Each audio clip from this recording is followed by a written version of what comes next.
How's everybody doing? I wanted to make a little video about leveraging money, to buy rentals or whatever you want to do. Rentals, that's mainly what I want to talk about. That's what I do. So I want to talk about leveraging money for rentals and for cash flow, and make your life so much better. Before I get started on this, please put in the comments below where you're from, what your goals are. I'd love to hear from people. I will reply. I will personally reply to anything you put down there. And I enjoy talking to people. So please let me know where you're from. Let me know what you're up to. Let me know what your plans are. All right. So anyway, leveraging money, leverage, which is borrowed capital. It's just a tool. It's don't be scared of it. It's nothing to be scared of. If you study your market, you know what you're getting into. Leverage is nothing. It's nothing to be worried about, because if somebody else is paying for it, what do you care? I don't care.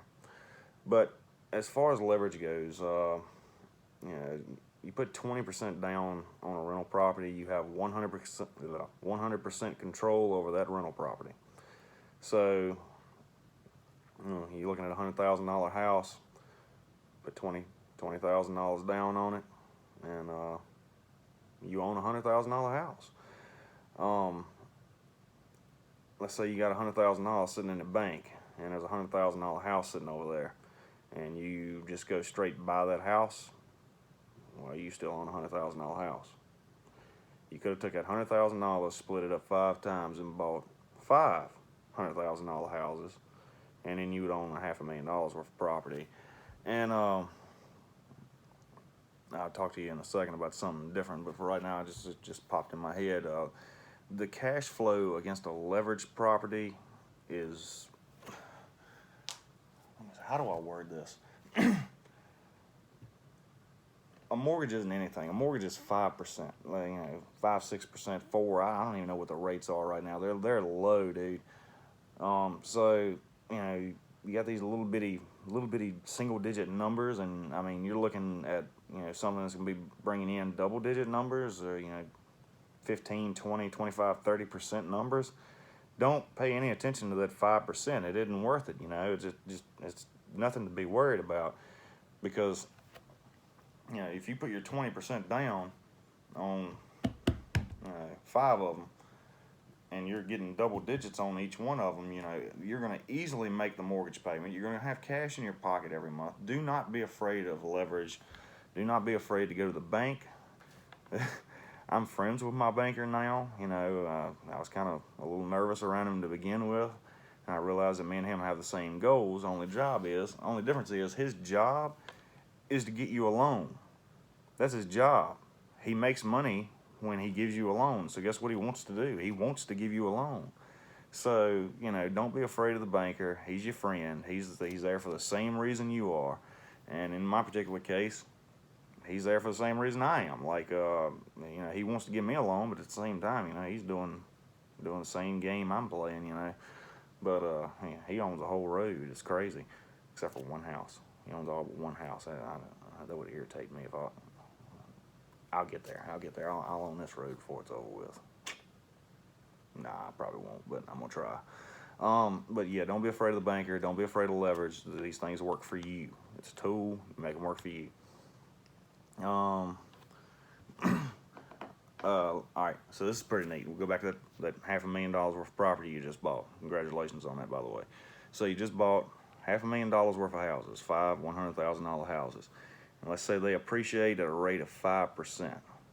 Well, over a year, you just made 25 grand. You have $25,000 more value, more, you're worth $25,000 more. That's not counting the amortization of the loan, because the loan does pay itself down. And I know 25,000 when you spend 100 doesn't sound like much, but I mean if you bought 5 houses that have a 25% ROI, then let's see, 4 years you're gonna have your $100,000 back. So you're getting $25,000 a year plus the $25,000 appreciation. You made $50,000, 2 years. So it's really, you'll have your value back in 2 years, but you have your money back in 4. Um, so, and that's still not counting the amortization, which is, whatever, nothing, but it's no big deal. We're not worried about amortization that much. It's just a little trickle in the beginning. In the end, it starts really chunking that mortgage down, and that'll really help out. But if you don't know what amortization is, it's just a pay down of the mortgage. Let's see, $25,000. With that whole appreciation rate, make sure you are investing in an area that is on the rise, or at least is going to stand still and stand the test of time. You don't want to be losing money because the value of your properties are going down.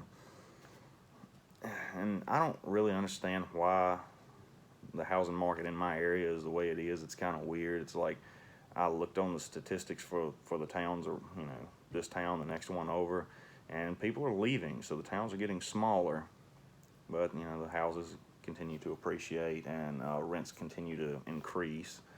There is a pretty decent sized city, 30 minutes up the road, 20-30 minutes up the road, so I'm thinking that has a lot to do with it, with the reason the house prices and the rents keep going up. But keep an eye on that. Don't invest in a dying town thinking I'll be rich one day. It's not going to happen. Let's see. Amortization decreases alone. Oh yeah, the cash flow. Like I said, you put $100,000 in, now you're getting $25,000 back a year. Reinvest that $25,000 every year for 4 years. And after 4 years, 5 years. Let's do 5. After 5 years, now you own $1 million worth of property. Took you 5 years. You had $100,000. 5 years later, you're a millionaire. Didn't take long, did it? If you're like me, you didn't start off with $100,000. Start off with nothing, and it just kind of worked your way up. But anyway, I hope this gets you over any fear of leverage. Like I say, don't be scared of it. Please like, subscribe, and I will be talking to you soon. Later, my friends.